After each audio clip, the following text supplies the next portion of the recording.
नमस्कार साथियों, हमारा आज का विषय जियोपॉलिटिक्स के अंदर बहुत रोचक होने वाला है। न्यूयॉर्क टाइम्स ने एक बहुत बड़ा दावा किया है। रूस की जो खुफिया एजेंसी है एफएसबी, उसकी एक सीक्रेट रिपोर्ट लीक हुई है।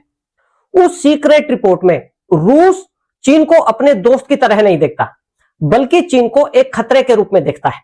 हमारा आज का वीडियो इसी विषय के ऊपर है कि पहली बात, रूस चीन को खतरे के रूप में क्यों देखता है। दूसरी बात, चीन की स्ट्रेटेजीज क्या क्या होने वाली हैं जो रूस के लिए खतरनाक हैं।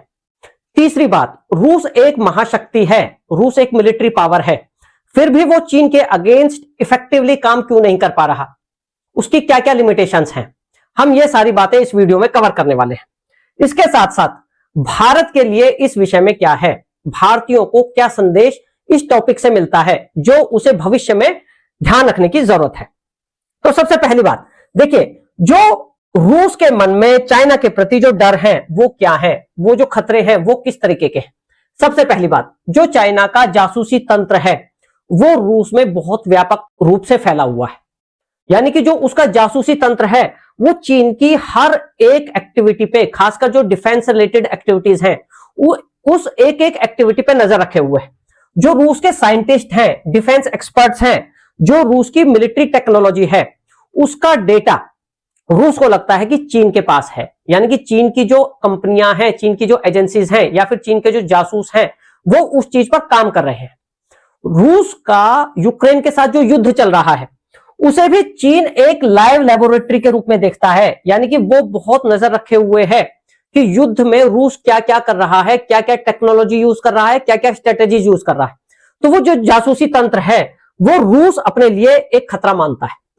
दूसरी बात, रूस और चीन का बॉर्डर आपस में मिलता है, तो जो वो बॉर्डर वाले इलाके हैं रूस के, उनके अंदर चीन की कंपनियों ने, चीन के लोगों ने बहुत बहुत बड़ी जमीनें या तो खरीद ली हैं या फिर लीज पे ले ली है। तो चीन अपने लोगों को उन इलाकों में बसा रहा है और बहुत सारी ट्रेड एक्टिविटीज या फिर जो फार्मिंग एक्टिविटीज हैं वो की जा रही हैं। यानी कि उस एरिया का जो इकोनॉमिक डिपेंडेंस है वो चीन के ऊपर बढ़ता जा रहा है। दूसरी बात यह है, वो जो इलाके हैं वो कौन कौन से इलाके हैं। देखिए, एक तो है व्लादिवोस्तोक, ये एक मुख्य इलाका है। दूसरा, जो रूस और चीन के बीच में जो नदी है, एमर नदी, तो वो जो एमर रीजन है, यानी कि जो एमर नदी से जो लगते हुए एरियाज हैं, वहां पर जो चीन है वो इन चीजों को कर रहा है। यानी कि जमीनों को खरीद रहा है, उन्हें लीज पर, लंबे टाइम के लिए लीज पर ले रहा है, और वहां पर इकोनॉमिक एक्टिविटीज बहुत ज्यादा चीन द्वारा की जा रही हैं, वहां लोगों को बसाया जा रहा है। तो रूस के लिए यह बहुत बड़ा कंसर्न है। तीसरी चीज, जो वो एरियाज है ना, जो बॉर्डर पे जो एरियाज हैं, चीन उन इलाकों को अपने मैप के अंदर अपनी चाइनीज लैंग्वेज के अंदर दिखाता है। यानी कि है तो वो रशिया के ही पार्ट, लेकिन उनके लिए जो नाम है वो चाइनीज लैंग्वेज के नाम है। यानी कि जो चीन हिस्ट्री में उन शहरों के लिए, उन इलाकों के लिए यूज करता था, उन इलाकों को अभी भी चाइनीज नाम से अपने मैप में दिखाता है। तो रूस जो है इन चीजों को अपने लिए भविष्य में खतरे के रूप में देखता है। क्यों देखता है, अब हम ये बात करने वाले हैं। देखिए, अगर हम फिलहाल की बात देखें तो चीन ने ऐसा कोई टेरिटोरियल क्लेम नहीं किया है। यानी कि उसने डायरेक्ट नहीं बोला कि भाई ये पार्ट मेरा है, लेकिन रूस को यह लगता है कि वो भविष्य में इस चीज की तैयारी कर रहा है। यानी कि वो एक नैरेटिव सेट करने की कोशिश कर रहा है चीन भविष्य के लिए। अब हम बात करते हैं कि चीन ऐसा कर क्यों रहा है, जो वो बॉर्डर वाला इलाका है वहां पर जमीनें क्यों लीज पर ले रहा है और उन्हें अपने मैप में चीन वाले नाम से क्यों दिखा रहा है। देखिए, किंग डायनेस्टी के समय में, यानी कि 1800वीं सदी में, चीन बहुत कमजोर हो गया था। यूरोप के साथ उसके युद्ध चल रहे थे और वो उनमें हार रहा था। तो उसको एक डर था कि रूस भी यूरोपियन शक्तियों के साथ मिलकर उसके विरुद्ध युद्ध ना छेड़ दे। तो चीन ने रूस के साथ संधियां की, और उन संधियों में वो जो बॉर्डर वाले इलाके हैं, व्लादिवोस्तोक और जो वो एमुर वाला इलाका है, वो उस संधि के अंदर रूस के पास चला गया। अब जो रूस के राष्ट्रवादी लोग हैं वो इन संधियों को इक्वल नहीं मानते। वो ये मानते हैं कि वो चाइना की मजबूरी थी उस समय, अब हम उस पोजीशन में नहीं है, अब हम स्ट्रांग हो चुके हैं, तो वो एरियाज हमारे हैं और हमारे पास होने चाहिए। तो इस तरीके से जो राष्ट्रवाद चाइना का है वो उन इलाकों को अपने कब्जे में वापस चाहता है। तो ये माना जा रहा है कि चीन उसी स्ट्रेटेजी पर काम कर रहा है। यानी कि चीन की देखिए जो स्ट्रेटेजी है वो क्या है, वो कोई डायरेक्ट किसी भी तरीके का क्लेम नहीं कर रहा है उस एरिया पे। यानी कि उसने रूस से किसी तरीके की कोई मांग नहीं की है। वो एक लॉन्ग टर्म स्ट्रेटेजी पर काम कर रहा है, लॉन्ग टर्म अप्रोच पर काम कर रहा है। यानी कि वो उस समय का वेट कर रहा है जब उसकी बार्गेनिंग पोजीशन स्ट्रांग होगी। रूस कमजोर होगा और चीन स्ट्रांग होगा, तब वो उस पोजीशन में होगा कि वो बार्गेनिंग कर सके उन एरियाज के रिगार्डिंग। अब ऐसा नहीं है कि रूस कुछ नहीं कर रहा। देखिए, रूस ने कुछ एक्शंस लिए हैं। पहली बात तो वो ये है कि जो चाइनीज कॉन्टैक्ट्स हैं या जो चाइनीज के जो डिजिटल प्लेटफॉर्म्स हैं उन पर वो नजर बनाए हुए हैं। रूस के जो लोग चाइना के साथ मिलकर काम कर रहे हैं उनको वार्निंग रूस की तरफ से दी जा रही है, यानी कि उन पे भी वो नजर बनाए हुए हैं। रूस अपनी तरफ से बहुत कुछ कर रहा है, लेकिन फिर भी वो बहुत इफेक्टिव नहीं है, वो मेजर्स बहुत इफेक्टिव नहीं है। रूस की अपनी लिमिटेशंस हैं। जो सबसे बड़ी लिमिटेशन है रूस की जो इकोनॉमी है वो डाइवर्सिफाइड नहीं है, वो ओवर डिपेंडेंस है रिसोर्सेज पे, एनर्जी रिसोर्सेज पे। ऑयल है, गैस है, उनके एक्सपोर्ट पे रूस की जो इकोनॉमी है वो टोटली डिपेंडेंट है। और अमेरिका के सैंक्शंस लगाने के बाद, यूरोप के सैंक्शंस लगाने के बाद वो जो सारी एनर्जी है वो एक्सपोर्ट होती है चीन को। यानी कि जो रूस की इकोनॉमी है वो चाइना पर डिपेंड कर रही है, इसलिए वो ओवर डिपेंडेंस की वजह से चीन से कुछ कह नहीं पा रहा।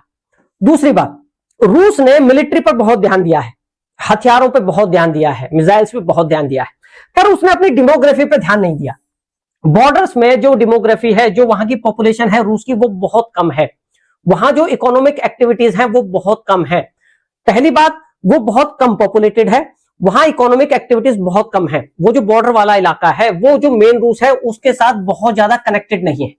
तो रूस की ये कई लिमिटेशंस हैं जिसकी वजह से रूस बहुत इफेक्टिवली काम नहीं कर पा रहा। तो कहने का क्या मतलब हुआ, रूस जानता है कि चीन उसके लिए खतरा है, रूस चाइना की स्ट्रेटेजीज भी जानता है, लेकिन रूस की लिमिटेशंस हैं कि वो उसके विरुद्ध इफेक्टिवली काम नहीं कर पा रहा। तो भारत के लिए इससे क्या सीख मिलती है? देखिए, पहली बात तो यह है, जो जियोपॉलिटिकल जो रिलेशंस हैं, जो इंटरनेशनल रिलेशंस हैं, वो कोई पर्सनल दोस्ती की तरह नहीं है या पर्सनल दुश्मनी की तरह नहीं है। जियोपॉलिटिकल रिलेशंस जो देश के हित हैं उसके ऊपर काम करते हैं, यानी कि ओवर इमोशनल या सेंटिमेंटल होने की जरूरत नहीं है ना। आज जो हमारा मित्र है वो शत्रु भी हो सकता है और इसका उल्टा भी, यानी कि हम सेंटिमेंटल ना होके, इमोशनल ना होके अपने फॉरेन रिलेशंस पे काम करें। दूसरी बात, भारत को ओवर डिपेंडेंट नहीं होना है, ना तो किसी एक सेक्टर पे डिपेंड होना है, ओवर डिपेंड होना है, और ना ही किसी कंट्री पे ओवर डिपेंड होना है।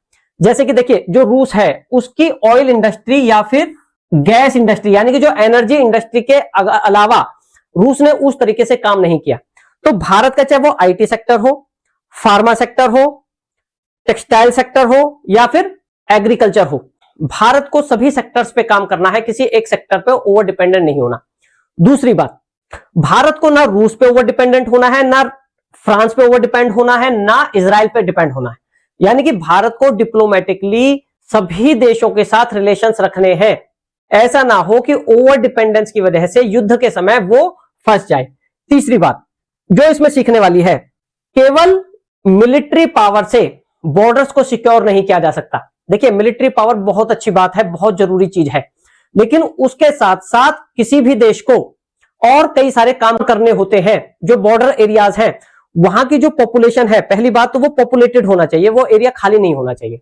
दूसरी बात, वहां जो लोग हैं उनकी इकोनॉमिक एक्टिविटीज होनी चाहिए, यानी कि वो डेवलप्ड होने चाहिए वो एरियाज, और वो एरियाज जो कोर पार्ट्स हैं देश के उनके साथ कनेक्टेड होने चाहिए। अदरवाइज ये रशिया वाली सिचुएशन वहां आएगी कि वहां कोई रहता नहीं और जो दूसरा देश है वो उस पर कब्जा कर ले। चौथी बात, देखिए, हिस्ट्री को चीन एक जियोपॉलिटिकल टूल के रूप में यूज करता है, यानी कि अपनी जो हिस्ट्री है उसके द्वारा वो फ्यूचर में उन रीजन्स पे क्लेम करने की स्ट्रेटेजी रखता है। इसका मतलब क्या हुआ कि जो भारतीय हैं उनको अपनी हिस्ट्री की पूरी नॉलेज होनी चाहिए, अपनी देश की भी नॉलेज होनी चाहिए, अपने पड़ोसियों की नॉलेज भी होनी चाहिए, चाहे वो शत्रु हो चाहे वो मित्र हो। इसके साथ साथ जो आज के जो हमारे नाम्स हैं, हमारे क्षेत्रों के जो नाम हैं और हमारी हिस्ट्री में जो नाम थे उनका कनेक्शन दिखना चाहिए, यानी कि हम आज के नामों को हम पिछले अपने हिस्ट्री वाले नामों से जाने, उनसे कनेक्ट कर पाए, तो हमें अपनी हिस्ट्री की नॉलेज हो सकेगी और हम उसे एज ए जियोपॉलिटिकल टूल हम यूज कर सकते हैं, या फिर जो अगर कोई दूसरा करे तो हम उन चीजों को समझ सकते हैं। तो हमें अपने इतिहास के बारे में पूरा पता होना चाहिए।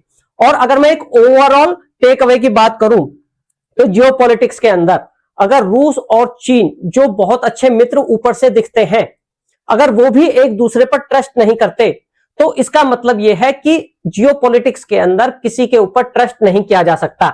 हमें केवल अवेयर रहना है, हमें प्रिपेयर्ड रहना है कि किसी भी तरीके का कोई भी खतरा अगर आए तो हम उसके लिए तैयार हों। पहली बात तो हम अवेयर हो कि किस तरीके के खतरे आ सकते हैं, और फिर उन खतरों के लिए हम प्रिपेयर्ड हो कि हम उनका सामना कैसे कर सकते हैं। तो यह थी हमारी आज की वीडियो जियोपॉलिटिक्स के ऊपर। अगली बार फिर हम किसी और महत्वपूर्ण विषय के साथ प्रस्तुत होंगे। Thank you.